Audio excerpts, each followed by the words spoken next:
Welcome back. We are here with another guest on the Energy Chamber live platform from the Hyatt Regency, where the 3-day Energy Conference 2022 is underway. And it's really a pleasure to have you join us on the digital platform. First time we're doing this, and it really is a pleasure to give some of our guests and attendants and delegates at the conference a chance to say a little bit more about why they're here and what they're hoping to get out of the conference. Our next guest is going to appear right after the lunch break on a very interesting panel, which is called Next Generation Leaders Panel. That will tell you he is quite a bit younger than many of the executives that you would have known over many years. And this is the younger generation, Generation Next, taking their place on the oil and gas stage here in Trinidad and Tobago.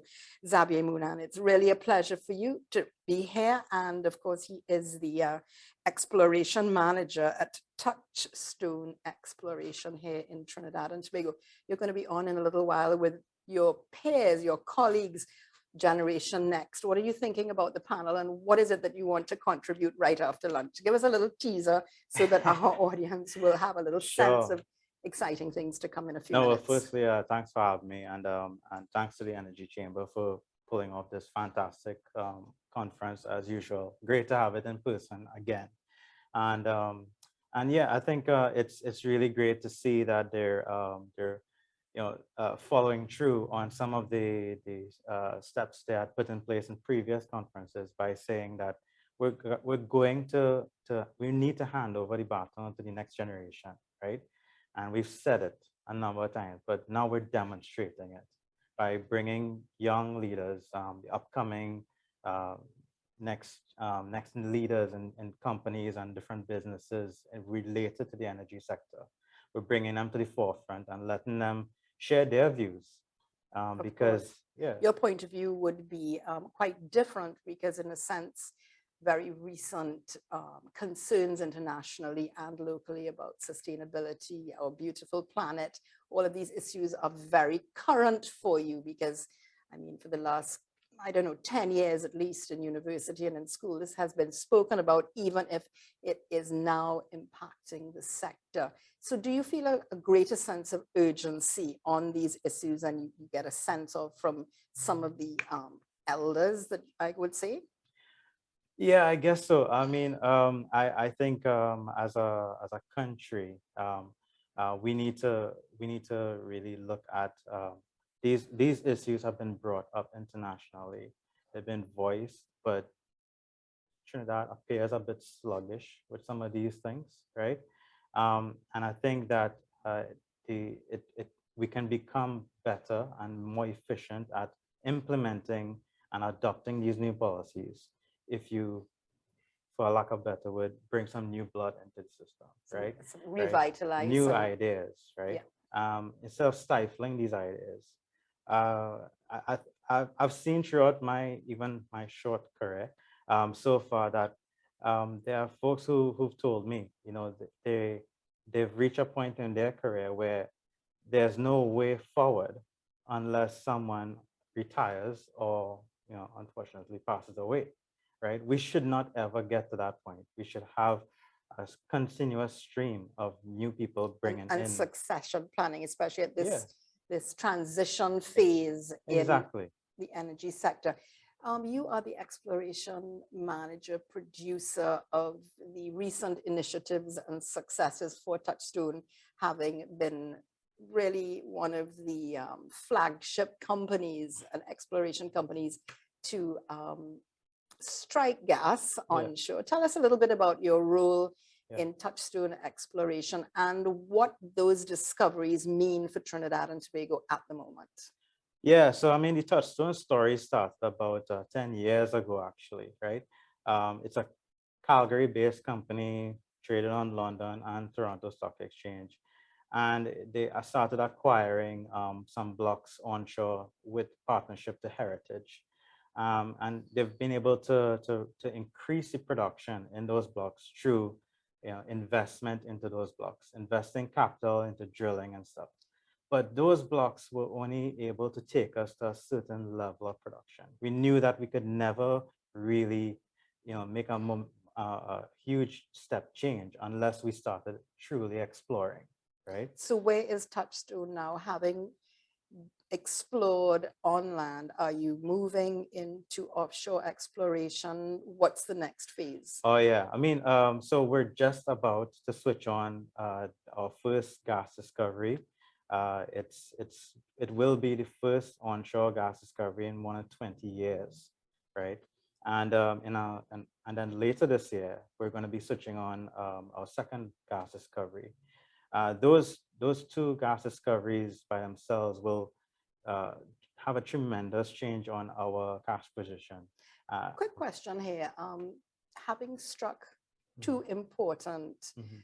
gas fields, what is Touchstone's secret? Because we are hearing of some other really sophisticated international players who've not been so lucky. What are you doing right? So we're blessed with the fact that the rocks are in the right place, right? Okay. I'm a geologist. We knew where we wanted to go. Um, we have we're a company that basically of course we understand the risk we're taking, but we know that there's such a big reward to go after. A lot of other players haven't been able to execute that. Some of these prospects that we've gone after have been, known about for decades, right? We went into an area that the last time it was actually explored was in 1950s. I did actually, a couple of years ago, you had a really interesting video that Mhm. I was able to see on social media where we were able to see some of the areas that Touchstone was going into. Are you using any new technology that's giving you this advantage? It's not really. I mean, we're applying basic principles, but we have gone into it with new modern models, right? And that's really the big step change. The last time these areas were actually looked at by anybody was in 1950s. It's been forgotten about, and for lack of a better way of saying, the infrastructure in that area got forgotten about so much that it actually got reforested, right? Were you able to access any of the old infrastructure and sort of work around it and bring it into your Yeah, projects? yeah. So we actually had to actually reduce the environmental footprint that we had on the area. We found the old drill sites and we utilized those same sites to steer our wells into where we wanted to go. That's absolutely fascinating to me. I do want to ask you, in terms of the energy transition, sustainability, what approach are you taking with respect? You mentioned the environmental footprint Mhm. around some of your forested exploration sites. What are you doing in terms of practical and long-term measures and policies for Yeah. sustainability? No, that's good. Earlier this year, we put out our first ESG report from the company. We identified a number of factors that we want to work on, right? One of those was emissions. And it's not emissions from vehicles and stuff. There's actually just gas that is just constantly coming off from oil that's being produced in our fields. Now, this is not just for Touchstone. This is something that occurs Across the across board, the yeah. board, right? So if we find ways to capture that gas, then basically you reduce the emissions, and at the same time you can monetize the gas that you capture. So we're actively working with other stakeholders to Yes, do and that. as my understanding is, not being an energy expert, Yeah. but my understanding is there is quite a bit of technology available to capture For the sure. carbon and actually put it where it should be rather than in Exactly. our environment. Exactly. So you're looking actively at that as part of That your is, yeah, sustainability we going found forward. that that was actually the biggest factor in our carbon footprint, right? And the other things that we do, like some of the new developments that we bring on the gas facilities, they're completely enclosed. There's no emissions at all. And also powering those facilities through solar. They're completely solar powered. That's another really incredible step forward. And we work in an area which is quite forested. So we've made a policy that for every tree that's actually cut down, we're planting. You're replanting. Exactly. Thank you very much for Yeah. joining us today, Xavier. It's really been a pleasure, and I look forward to your panel, which is starting in a matter of minutes at the the main ballroom, the main conference hall, and of course that will be broadcast to you, our viewers, on our digital platform from that venue. And we will be back very soon with more interviews and of course our panel. As I said earlier, it is Next Generation Leadership Panel. So not only will you be hearing directly from Xavier once again, but in conversation with other young leaders in our oil and gas industry. We'll be back shortly.